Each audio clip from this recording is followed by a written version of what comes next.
Bonjour à tous et bienvenue pour notre rendez-vous habituel. Aujourd'hui, je vais vous présenter un petit multicoptère qui n'est pas comme les autres, le H2O Aviax de chez GP Toys. Allez, let's go! Nous voici donc avec ce H2O Aviax de chez GP Toys entre les mains.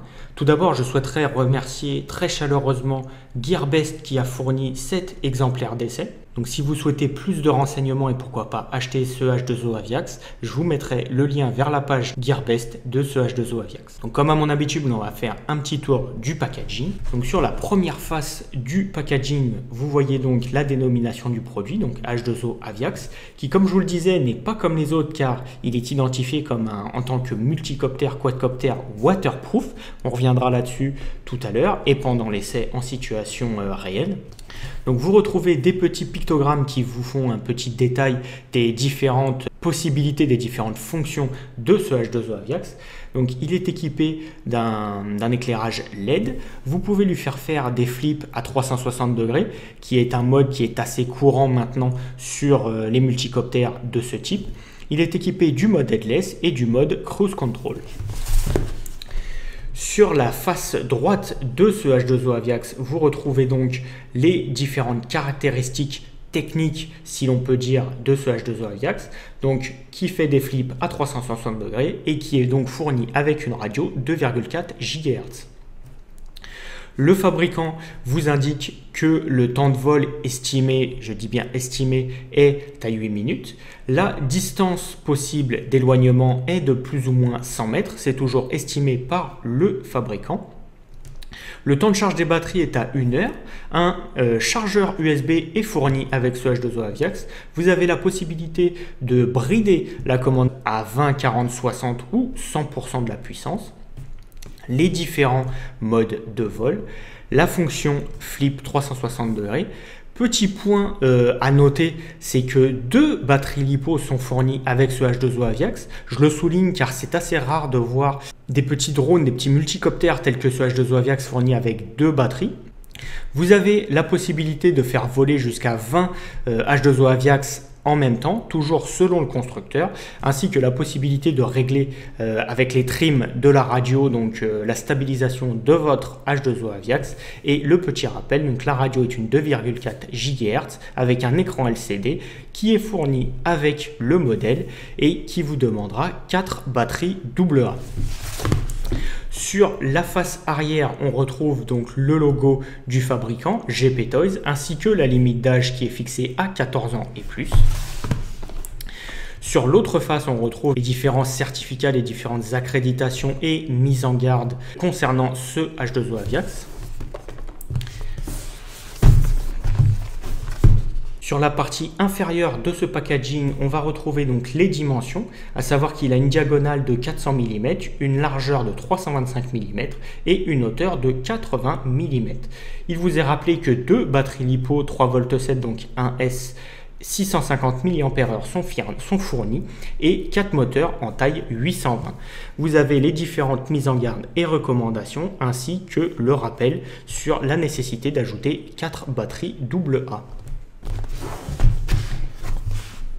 Donc sans plus attendre, on va tout de suite ouvrir pour voir ce qui se cache dans cette boîte.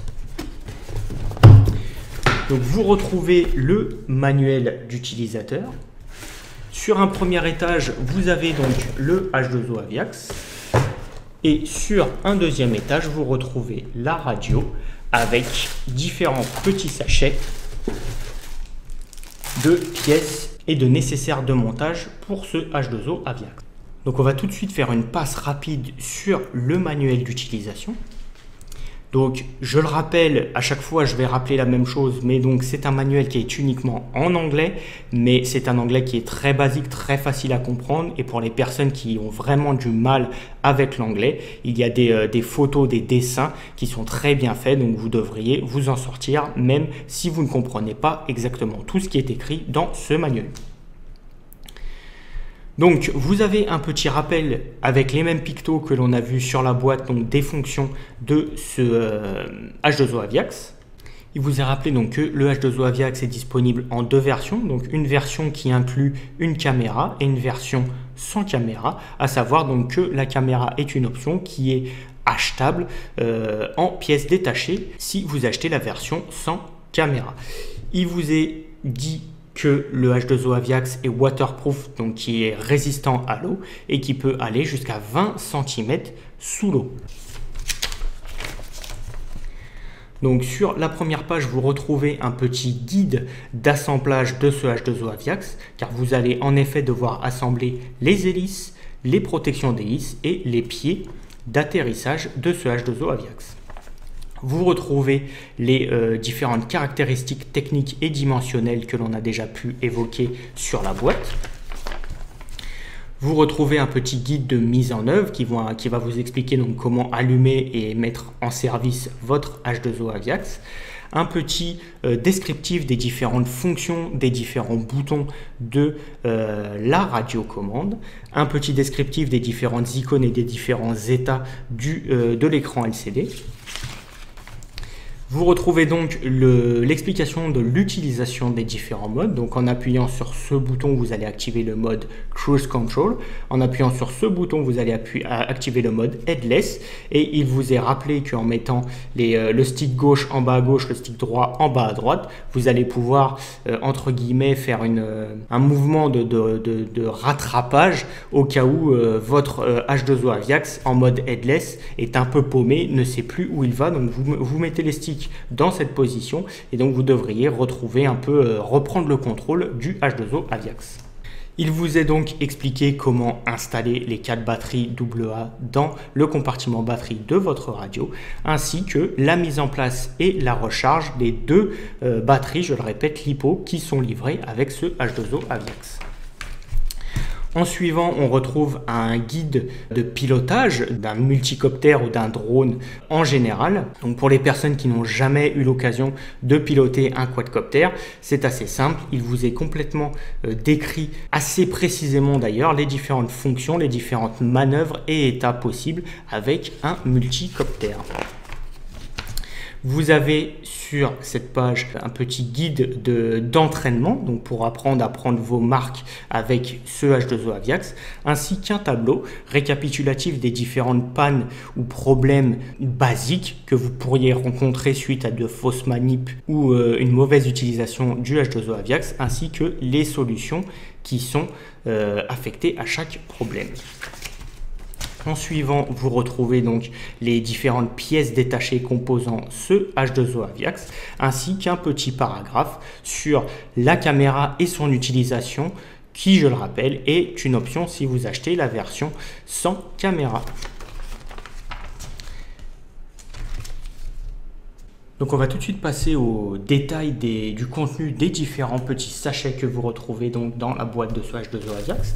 Le premier sachet contient, comme vous allez pouvoir le constater, divers éléments que sont le chargeur USB, donc qui va vous permettre de recharger vos batteries LiPo soit par le biais de votre ordinateur, soit en la branchant à un chargeur de téléphone par exemple qui est compatible USB. Vous retrouvez les 2 batteries LiPo donc, qui sont fournies avec ce H2O Aviax, qui sont des batteries 3V7, donc un élément, un S, en 650 mAh. Les 2 pieds du train d'atterrissage qui est assemblé sur ce H2O Aviax, ainsi que la petite antenne factice 2,4 GHz que vous allez pouvoir installer sur votre radio.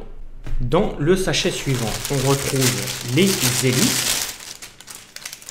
Donc comme vous pouvez le constater, il y a un sacré paquet d'hélices. Donc en fait, vous avez 4 hélices de type A et 4 hélices de type B. Donc pourquoi type A, type B? Car comme vous le savez peut-être déjà, donc un quadcoptère, un multirotor, il y a des moteurs qui tournent en sens horaire et d'autres qui tournent en sens anti-horaire, et donc il faut les hélices qui vont avec ce sens de rotation. Donc vous avez 2 x 4 hélices qui vous fait 8 hélices, donc ça veut dire que vous avez un jeu complet d'hélices de rechange en cas de crash ou de manœuvre malencontreuse. Donc ça c'est plutôt pas mal, ça vous fait un petit crash kit en cas de problème. Et enfin, le dernier sachet, on retrouve un petit tournevis ainsi que la toute petite visserie qui va vous permettre de fixer les hélices sur le H2O Aviax ainsi que de fixer les différents éléments à monter, c'est-à-dire les protections d'hélice et le train d'atterrissage. Donc on va tout de suite passer à la pièce principale. Maintenant, le H2O Aviax en lui-même. Donc qu'est-ce que l'on retrouve? On retrouve les 4 protections d'hélice ainsi que le H2O Aviax. Donc concernant les 4 protections d'hélice, elles sont très légères, assez souples comme vous pouvez le constater. Ça va protéger donc vos hélices en cas de petits pépins, en cas de mauvaise manip, de mauvaise manœuvre. Ça va vous éviter de devoir remplacer 1, 2 voire 4 hélices. Donc c'est un petit plus assez sympa, surtout pour les débutants. Et je le rappelle, c'est vraiment très léger. Donc c'est pas ça qui va vous lester, qui va vous vraiment pénaliser en termes de poids sur ce H2O Aviax. Donc n'hésitez surtout pas à les installer. Voici le H2O Aviax en lui-même. Donc vous avez, comme je le disais, les hélices à installer en retirant les petits clips qui sont montés, donc qui évitent que les axes de transmission des hélices ne se barrent. Vous retrouvez des flèches de rotation, donc qui vous indiquent le sens de rotation du moteur en question et donc le type d'hélice à associer à cet axe moteur. Vous avez un support, on va dire, antenne GPS factice qui est là juste pour le style. Vous pouvez constater différentes aérations tout autour de ce H2O Aviax.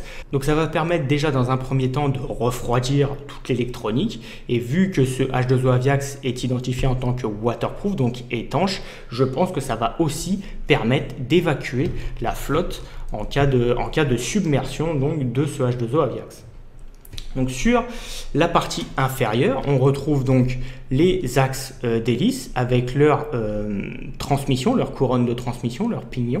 Vous avez des LED donc, qui vont vous indiquer le type de mode de vol qui est utilisé, la direction dans laquelle va votre H2O Aviax, ainsi que vous permettre de voler donc, dans la pénombre.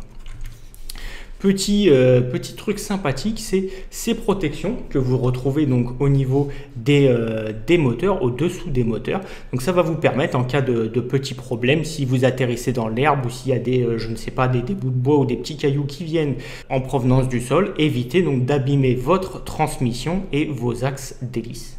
Au centre, on retrouve la fixation pour donc la caméra qui est en option, je le répète, la prise pour brancher cette même caméra et en dessous de cette trappe qui s'ouvre comme ceci, on retrouve donc l'emplacement batterie avec le connecteur d'alimentation de ce H2O Aviax. Donc comme je l'ai déjà répété plusieurs fois, ce H2O Aviax est waterproof, donc étanche. Par contre, il est bien stipulé que l'emplacement batterie, la batterie en elle-même n'est pas 100% étanche. Donc méfiance si je puis dire, car comme vous le savez, les lipos et l'électricité en général, ça fait pas super bon ménage avec la flotte. Donc on verra ça tout à l'heure, donc en situation réelle, quand on mettra ce H2O Aviax en immersion totale dans l'eau.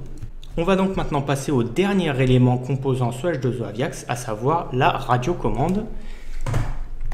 Donc la radiocommande, c'est une radio qui est assez commune, assez basique sur ce type de quadcopter, de multirotor.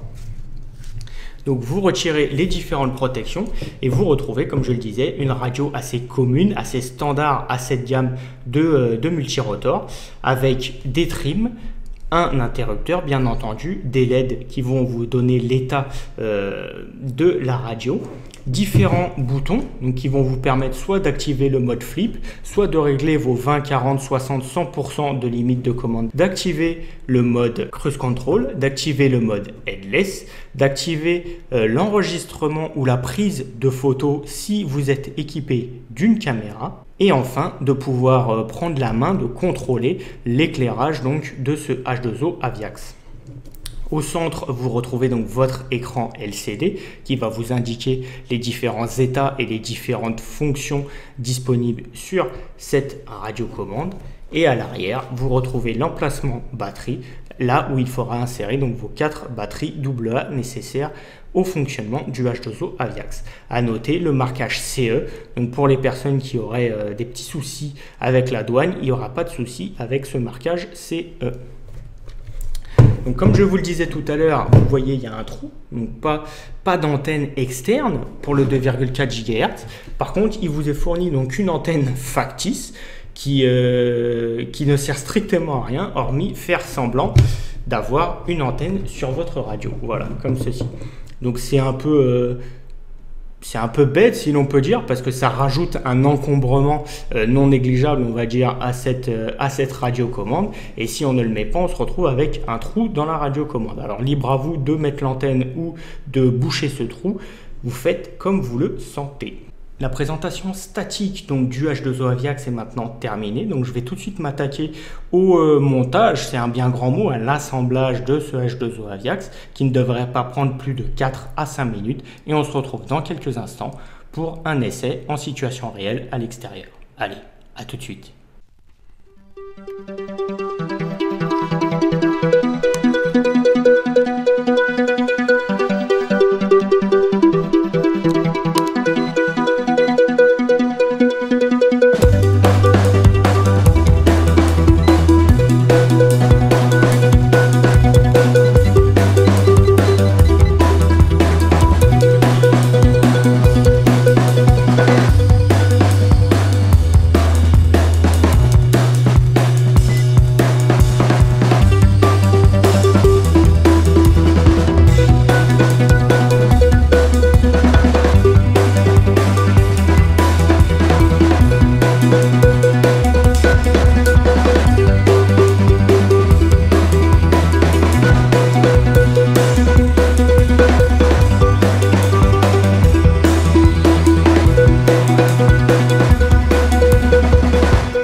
voici donc de retour après ce test en extérieur de ce H2O Aviax.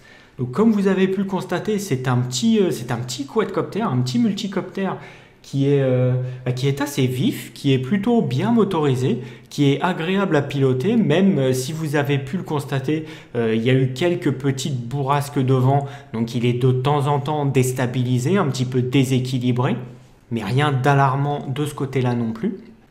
Comme vous avez pu le constater, j'ai fait l'expérience donc du waterproofing de ce H2O Aviax.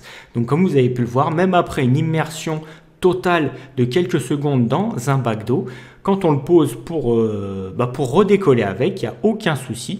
Le H2O Aviax redécolle très bien. Il a les caractéristiques de vol sont légèrement modifiées à cause de la flotte qui reste encore dans le châssis du H2O Aviax. Mais une fois le châssis complètement vidé de son eau, il retrouve donc ses caractéristiques de vol et il n'y a aucun problème. Vous pouvez donc sans aucune crainte voler au-dessus de l'eau, aller dans l'eau. Il n'y a aucun souci de ce côté-là. En ce qui me concerne, c'est plutôt une agréable surprise, si l'on peut dire.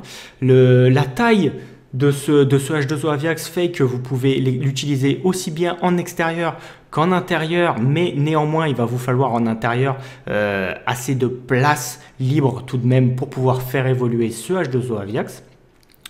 En extérieur, comme je le disais, même avec un vent faible, bien entendu, il est possible de voler. Par contre, dès qu'il y a quelques petites bourrasques, bien entendu, le H2O Aviax est déséquilibré, mais il retrouve assez vite ses esprits.